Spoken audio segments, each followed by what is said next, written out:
चित्त के देवता वासुदेव में लगा दीजिए, तो क्या भगवान हमें महसूस नहीं होगा क्या? तो कहने का अर्थ ये है कि जहाँ भक्त ने कह दिया हाँ भगवान वहाँ, तो भगवान सबके कहने पर थोड़ी आते हैं क्या? श्री नामदेव जी यात्रा पर थे, उनकी पत्नी ने उनको रोटी बना कर दे दी और घी का टिफिन दे दिया। महाराज जहाँ भूख लगे तो ये घी लगा कर रोटी पा लेना। तो महाराज जी का नियम था, भगवान को भोग लगाए बिना भोजन नहीं पाते थे। तो नामदेव जी चलते चलते उनको भूख लगी, भगवान को रोटी रख दी, भगवान पल्लीनाथ को। अब हुआ ये कि घी लगाना भूल गए, तो घी के टिफिन को ले ही रहते, इतने में कुत्ता रोटी मुंह में दबाए निकल गया। उस समय श्री नामदेव जी वो घी की कटोरी लेकर भाग रहे हैं कुत्ते के पीछे। अरे सरकार, अरे सूखी रोटी खाओगे, अरे घी तो लगा लो। तो हुआ क्या, भगवान कुत्ते से प्रकट हो गए। तो जहां भक्त की हाँ भगवान वाह, और जहां भक्त की ना तो ना ना ना ना। तो इस तरह से भगवान कुत्ते से प्रकट हो गए साहब। तो यहां पर भी हिरण्याकश्यप कह रहा कि इस खम के अंदर भगवान है, और इनके है में थोड़ी भगवान है। और जब प्रहलाद जी ने कह दिया हाँ पिताजी इस खम के अंदर भगवान है, तो अब हिरण्याकश्यप का भी आत्मा विश्वास देखो, ये खम को ही मारने के लिए दौड़ा, और जब खम को मारने लगा तो खम चटका तो भगवान नरसिंह देव जी प्रकट हो गए। बड़ा ही उग्र रूप था भगवान का।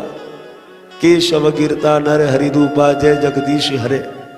तो बड़ा ही भगवान का उग्र रूप था। भगवान अधिक मास के दिन के 12 बजे भगवान प्रकट हो गए।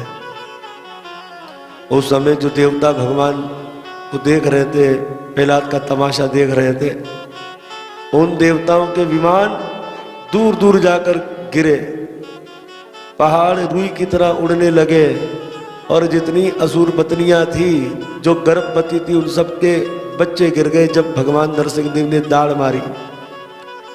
इस तरह से भगवान केवल हिरण्याकश्यप के संग खेल रहे हैं, भगवान मार नहीं रहे, खेल रहे हैं भगवान।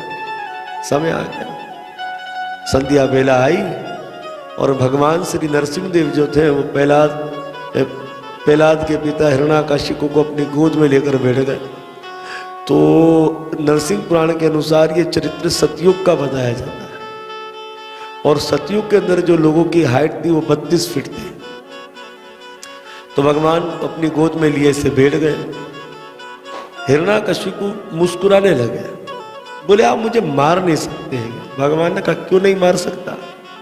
बोले मुझे तो ब्रह्मा जी का वरदान है। तो भगवान ने कहा ठीक है, हमको भी याद दिलाओ तुम्हें कौन सा वरदान है। इसने कहा कि ना मैं दिन में मरूंगा, ना मैं रात में मरूंगा।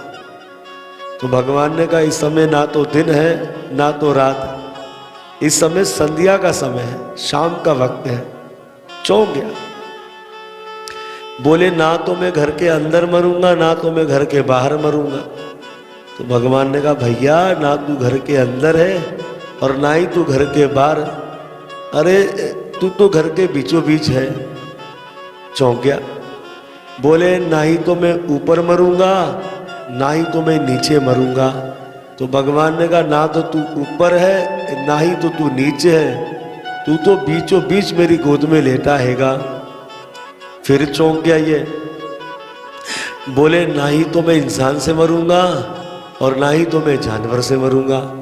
तो भगवान ने कहा बात सुन, देख ले मुझे नीचे से ऊपर तक।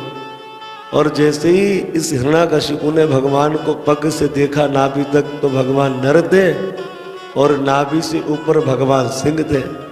तो भगवान ने कहा कैसी रही? तो भगवान ने कहा ना हम नरम ना हम सिंगम, हम नरसिंगम, मैं नरसिंह हूं। इसके बाद हिरण्याकश्यप को मुस्कुरा कर कहता कि अभी भी आप मुझे नहीं मार सकते। भगवान ने कहा क्यों नहीं मार सकता? बोले मैं ब्रह्मा जी के बनाए किसी प्राणी से नहीं मरने वाला। तो भगवान ने कहा देख बात सुन, ब्रह्मा जी को मैंने पैदा किया है, ब्रह्मा जी ने मुझे पैदा नहीं किया। फिर ये चौंक गया, बोले ठीक है, ना ही तो मैं जीवित हत्यार से मरूंगा और ना ही तो मैं मुर्दे हत्यार से मरने वाला। तो भगवान ने कहा चिंता मत कर, मैं तुझे अपने नाखूनों से मारूंगा। अब भक्तों, हम नाखून काटते हमें दर्द नहीं होता, इसका मतलब नाखून मुर्दा, पर नाखून बढ़ता भी इसका मतलब नाखून जिंदा हैगा। तो ना तो मुर्दे में शामिल होता है ना मरने में शामिल होता हैगा। इस तरह से भगवान श्री नरसिंह देव ने हिरण्याकशिपु की छाती को फाड़ दिया। भगवान ने उसकी आंतों को अपने गले में पहन लिया था और भगवान बहुत क्रोध में है। उस समय ब्रह्मा जी तो सबसे पहले भयभीत हो गए भगवान को देखकर, क्योंकि किया कराया किसका था? ब्रह्मा जी का था।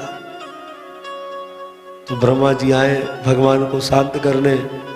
भगवान ने एक गुस्से में दाढ़ मारी, ब्रह्मा जी भी पीछे जा गए। शंकर जी नादिया पर आए हैं और बब्बर शेर वैसे ही बैल का दुश्मन, वो भी पीछे। अब तो महाराज जो भगवान को शांत करने आए तो कहे भगवान हम मनु हैं, हम आपको नमन करते हैं, हम गंधर्व हैं, हम आपको नमन करते हैं, हम सिद्धागण हैं, हम आपको नमन करते हैं। तो पहले अपना बताएं कि हम हैं कौन, उसके बाद भगवान की स्तुति करते थे। पर भगवान शांत नहीं हुए। देवताओं ने विचार किया जो देवी इनके दिन रात पग दबाती लक्ष्मी जी, तो चलो वैकुंठ से लक्ष्मी जी को ही लेकर आ जाते हैं। तो सारे देवता लक्ष्मी जी के पास गए, लक्ष्मी जी से प्रार्थना करने लगे कि आपके स्वामी को शांत कीजिए। लक्ष्मी जी मुस्कुरा रही है, लक्ष्मी जी सोच रही अरे वो शांता कारम हो गए। तो वहीं से वैकुंठ से अपने नेत्र बंद कर लिए। अब लक्ष्मी जी ने ये संकल्प लिया कि मैं तो प्रभु के पास ही जाकर अपने नेत्र खोलूंगी। तो लक्ष्मी जी ने अपने नेत्र बंद कर दिए जैसे प्रभु के पास है, क्योंकि भगवान की पहचान ये कि भगवान के अंग से तुलसी मंजारी की सुगंध आती है कि तो सुगंध आने लगी। लक्ष्मी जी समझ गई मैं तो प्रभु के निकट आ गई। तो लक्ष्मी जी ने जब जैसे ही अपने नेत्र खोले, भगवान ने लक्ष्मी जी को देखकर जैसे डार मारी तो 100 कदम दूर जाकर लक्ष्मी जी भी गिर गई। पर भगवान लक्ष्मी जी के द्वारा भी शांत नहीं हुए हैं। अब ब्रह्मादि देवता समझ गए जिनके निमित्त आए वही इन्हें शांत करेंगे। तो वो तो सदा से होते आए भगवान भगत के वश में। देवताओं ने प्रहलाद महाराज जी से प्रार्थना करी कि तुम्हारे लिए आए, तुम ही इन्हें शांत कीजिए। अब हुआ ये कि भक्तराज श्री प्रहलाद महाराज जी भगवान श्री नरसिंह देव जी के पास गए। अपने भक्त को समझते भगवान को देर न लगी और भगवान ने तुरंत प्रहलाद को उठाया, अपनी गोद में बिठाया और आज भगवान गैया और मैया बन गए। अब गैया मैया क्या होता हैगा? देखो, गाय अपने बच्चे को चाट कर प्यार करती है, इसलिए भगवान नरसिंह देव जी अपनी जीवा से अपने भक्त प्रहलाद के अंग को चाट रहे हैं, इसलिए भगवान बन गए गैया। इसी प्रकार से भगवान का नाम है भक्त वत्सल। वत्सल किसको कहते हैं? वत्सल कहते हैं गाय के बछड़े को। जब गौ माता अपने बच्चे को जन्म देती है तो मल मूत्र पीप व्रत आदि उस बच्चे के अंग पर लगा होता है। तो क्या गौ माता अपने बच्चे के अंग पर गंदगी को देखकर क्या चिढ़ती है? नहीं, गौ माता अपने बछड़े की गंदगी को साफ करती है। कैसे साफ करती है? अपनी जीभा से चाट चाट कर उसके अंग को साफ कर देती है। इस तरह से जगन्नाथ भगवान का नाम है भक्त वत्सल। तो हम सब जितने जीव हैं वो बछड़े हैं। हमें भी माया की गंदगी लगी है और वे जगन्नाथ प्रभु हमारी उस गंदगी को साफ कर रहे हैं। इसलिए भगवान का नाम है भक्त वत्सल। और भगवान ने प्रहलाद के अंग को चाटा, कोई प्रहलाद की गंदगी को साफ नहीं किया। अरे प्रहलाद तो वैसे ही पतित पावन है, परम भागवत है प्रहलाद महाराज जी। तो इसलिए कहते हैं कि जो माया में चला जाए, माया में डूब जाए, उसे कहते जीवात्मा। और जिसका माया कुछ ना बिगाड़ सके उसको कहते हैं महात्मा, और जो माया को अपने इशारे पर नचाए उसे कहते हैं परमात्मा। तो प्रहलाद महाराज जी महात्मा है, उसे माया नहीं सता सकती है कि। तो भगवान जो प्रहलाद के अंग को चाट रहे हैं, भगवान को पहली बात तो ऐसा लगा कि मेरे भक्त प्रहलाद पर बहुत अत्याचार हुआ, बहुत कष्ट दिया गया, और भगवान ने सोचा कि मेरा अंग बड़ा ठोस है, बड़ा सख्त है, अरे कहीं मैं प्रहलाद के अंग को अपने अंग से दबाऊं तो कहीं से पीड़ा ना हो जाए। तो भगवान नर्म मुलायम अपनी जीवा से प्रहलाद को प्यार कर रहे हैं, चाट रहे हैं। इस तरह से भगवान गैया बन गए।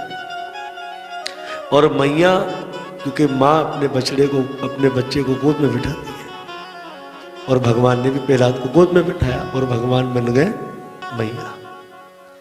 इस तरह से भगवान प्रहलाद को प्रेम कर रहे हैं। भगवान ने कहा, प्रहलाद तुम्हारी क्या इच्छा है? प्रहलाद जी ने कहा, मैं कोई बनियागिरी तो करने के लिए नहीं आया, मेरी तो कोई इच्छा नहीं है। इस तरह से प्रहलाद महाराज जी केवल रो ही रहते भगवान के साथ। भगवान ने पूछ लिया, प्रहलाद क्यों रोते हो? बोले, भगवान मेरे पिताजी का क्या हुआ?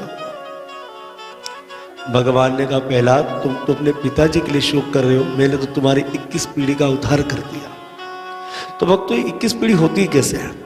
कुछ लोग 21 पीढ़ी जैसे कि बाबा दादा दादा दादा ऐसे गिनते नहीं। 21 पीढ़ी ऐसा बताया जाता है कि पिता के वंश को भी तार देना, माता के वंश को भी तार देना, और जो है मामा हो गए, मामी हो गए, मौसा हो गए, मौसी हो गए, ससुराल वाले हो गए। इस तरह से इन सब को जो तार देता है वो होता है भगवान का परम भक्त, जो 21 पीढ़ी को तारता है। इस तरह से 21 पीढ़ी बताई गई है। तो भगवान यहाँ कह रहे हैं, तुम तो अपने पिता के लिए शोक कर रहे हो, मैंने तो तुम्हारे पिता का भी उद्धार कर दिया, तुम्हारे वंश का भी उद्धार कर दिया, तुम्हारे 21 पीढ़ी का भी उद्धार कर दिया, और तो और मैंने तो तुम्हारे गुरुजनों का भी उद्धार कर दिया है। यानी कि एक सच्चा शिष्य अपने गुरुदेव का भी उद्धार कर सकता है। गुरु और जो शिष्य होते हैं इनका संबंध यहाँ भी होता है और परलोक में भी होता है। इस तरह से जैसे एक गाड़ी के जो पहिए होते हैं, इसी तरह से वही पहिए गुरु और शिष्य जो भगवत धाम जाते हैं। तो इस तरह से गुरु और शिष्य में शाश्वत संबंध होता है। इसलिए सच्चा पिता जो बताया है वो गुरु को बताया है, सच्चा पिता। और गुरु ही वो परम पुरुष परमात्मा से अपने शिष्य, अपनी कन्या का विवाह करवाता है उस जगन्नाथ भगवान से। तो होता ये है कि शिष्य भी गुरुजनों को तार देते और गुरु जी भी शिष्य को तार देते। तो गुरु शिष्यों में लीलाएं चलती रहती है, इसमें हमें कोई शक करने की आवश्यकता नहीं है। और यहाँ पर प्रहलाद महाराज जी ने अपने असुर गुरुजनों का भी उद्धार कर दिया है। ऐसे परम भागवत श्री प्रहलाद महाराज जी। इस तरह से आगे चलकर भगवान नरसिंह देव जी की खूब स्तुति, प्रहलाद जी महाराज जी ने भगवान नरसिंह देव जी की स्तुति की। और अब आगे जो है प्रहलाद महाराज जी का राज अभिषेक भगवान नरसिंह देव जी ने करवाया था। और उसके बाद भगवान नरसिंह देव जी की क्या लीला हुई इसका कोई वर्णन नहीं। यहाँ लिखा है कि भगवान अंतर ध्यान हो गए हैंगे। इस तरह से आगे देव ऋषि नारद जी 4 वर्ण और 4 आश्रमों के विषय में बताते हैं। तो 4 वर्ण क्या है? ब्राह्मण, वैश्य, शूद्र और क्षत्रिय, ये 4 वर्ण हैं। कुछ लोग कहते हैं कि सत्य सनातन धर्म के अंदर भेदभाव किया जाता है, लेकिन सत्य सनातन धर्म के अंदर भेदभाव नहीं है।